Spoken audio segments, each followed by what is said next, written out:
everybody, welcome back to my channel. Today's video is going to be different for me. I'm going to do a garden video because over the past few years I have become truly passionate about gardening. I just never thought that would be my personality, but once we moved into this house and I have a large garden to work with, the first year that I started planting things and they started growing, I absolutely fell in love and now I'm totally obsessed with gardening. So I thought it might be fun to make a garden video. If you're new to my channel, welcome. My name is Allison. I currently post content on this channel related to reselling as well as hair loss solutions and now also gardening as well. If you're interested in that kind of content, you can subscribe down below, and I also leave my Instagram down below in case you'd like to connect with me. So this is going to be a very informal video. I'm just going to take you out to my garden and show you what is currently growing. It is the beginning of June right now, so things are just slowly starting to crop up. Maybe I'll do an update video kind of midsummer when things are actually ready and the plants are in full bloom. I grow a lot of vegetables, but I'm just going to do a little bit of a garden tour. And also, just to note, I have a lot of weeds. So if anybody has any suggestions, let me know. I've used all sorts of different products to try and manage weeds, get rid of weeds. I'm constantly weeding, and you would not believe me that I constantly weed, like a daily weeding if you saw my garden, because it just grows back in a day, and it's a large garden, so I could spend hours and hours and hours and it would look like I did nothing. Thankfully, the plants aren't really affected by it. I try and weed around the individual plants so they aren't affected, but just a forewarning. All right, let's head outside. Okay, so here's kind of an overview of my garden space. It starts along here, goes back there, and then goes back along behind the trampoline. It's not focusing very well. There we go. So it's quite a large space.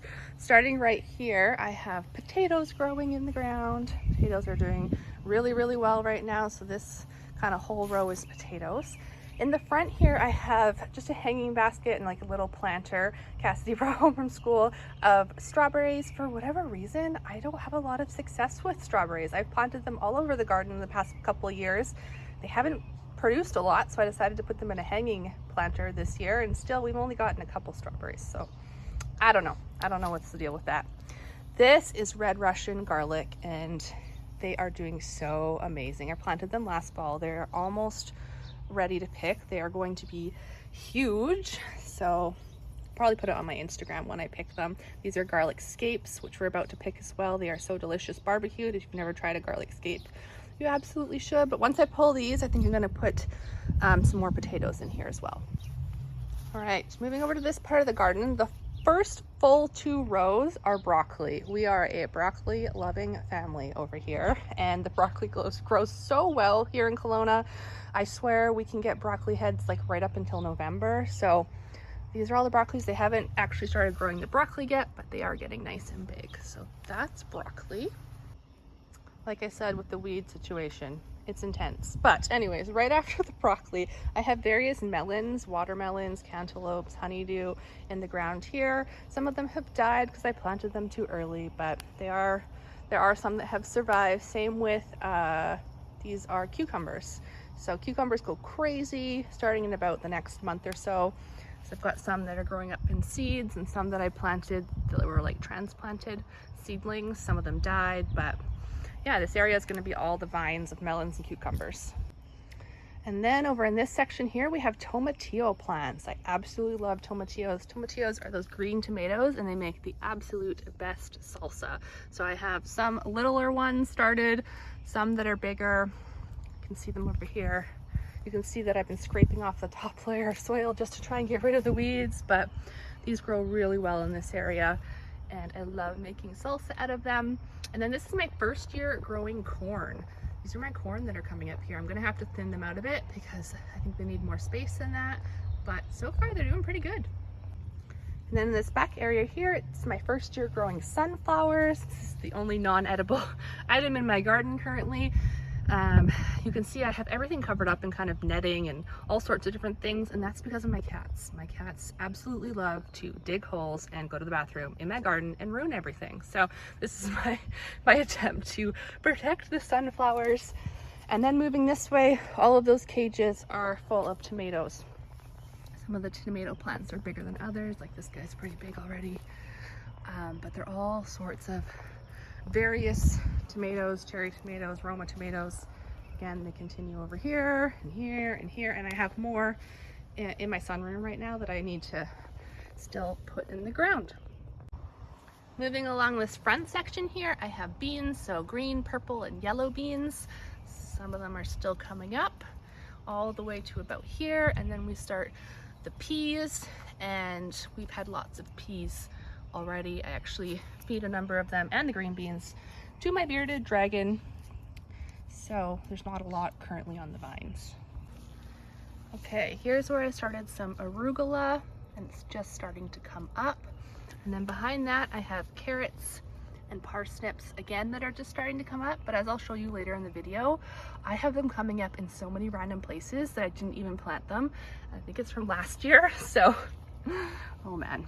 That over there is an eggplant, and then along there is onions that are getting quite big.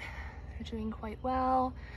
Right here is kale, something that would have been a lot bigger by now, but again, my bearded dragon eats it daily, so there's not a lot of kale on there currently. And then we have a row of butter lettuce. Here's one of those cats I was talking about. It loves to go into my garden. This here is actually a stand-up greenhouse, but we're not using it for that. We put it on its side so that we could plant right into the garden. Let's see under here. These are all my pepper plants. So let's see if I can zoom in here. See how big that pepper is there? Oh, you can't see the ones back there. They're behind a leaf, but some of them are getting quite big already. But because this is kind of a heated area, so to speak, everything under the sun is coming up. So I have, I think, 12 different bell peppers and hot peppers, but look at this. This is all carrots. In between all the pepper plants, carrots that I did not plant. So I'm just kind of letting them go for the moment. Gonna see, you know, if they start impacting the plants, I'll pull them out. But yeah, that's what's going on in there. Then in this area here, I have zucchinis, zucchini, and this is another zucchini. And then behind that, oh, there's another cat. We have pumpkins. So I have like jack-o'-lantern pumpkins and gigantic pumpkins, which I've never grown before. Some of them are already flowering. So that's my pumpkin area. Back over here, I have a raspberry bush. You can see it's got some raspberries on it. And then 2 blueberry bushes. I transplanted all 3 of these, so they're not doing the greatest this year, but hopefully in the years to come, they will get bigger.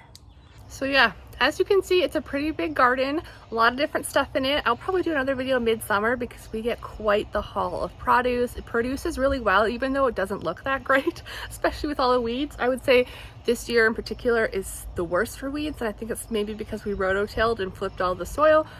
I'm not sure. So I'm gonna keep an eye on things, see if it affects the production of what comes out of the ground, but hopefully I can keep it under control the best as possible. But while I'm out here, I figured I'd show you some other fruit trees as well. Over here against the house is our kiwi tree. When I bought this tree, like, I don't know, 6 weeks ago, it was like this tall, and it's grown that much in 6 weeks, which is pretty nuts.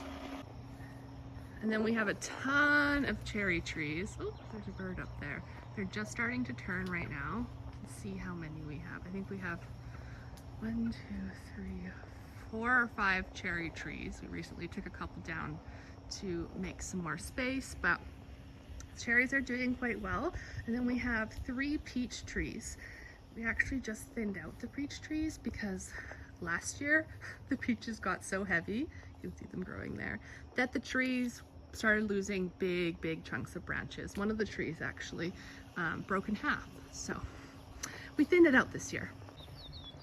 And then lastly, we have plum trees. We have 2 plum trees, and they are producing like crazy. And we're not big on plums. We do make them into prunes and whatnot, but like, look at, we're gonna have so many plums this year. So yeah, I think that's about it for my garden tour. Thank you so much for watching. If you have any suggestions for me, feel free to reach out to me on Instagram, and thank you so much for watching. Bye.